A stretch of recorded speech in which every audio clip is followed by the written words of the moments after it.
Here I have Nokia C20, and today I'm going to show you how to set up this device. So first of all, let's select preferred language. I'll select English. Then you have to select your region. Tap Let's Go. Then you can connect to the mobile network. If you have the SIM card, insert it right now, but if you don't have your SIM card on you, you can just skip this step for now and do this anytime later.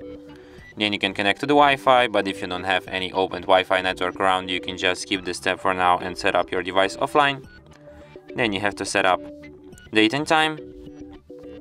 Then you have the Google services. If you want them, just leave them, but I suggest you to disable them because they are useless. But in any case, you will have to accept Google's terms of service and privacy policy. Then you can set up your face unlock, but if you don't want to use this feature, you can just skip it.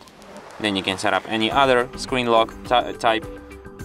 You can set PIN, pattern or password, but you can skip this step for now and just do this anytime later in settings, or just don't set up any screen lock at all.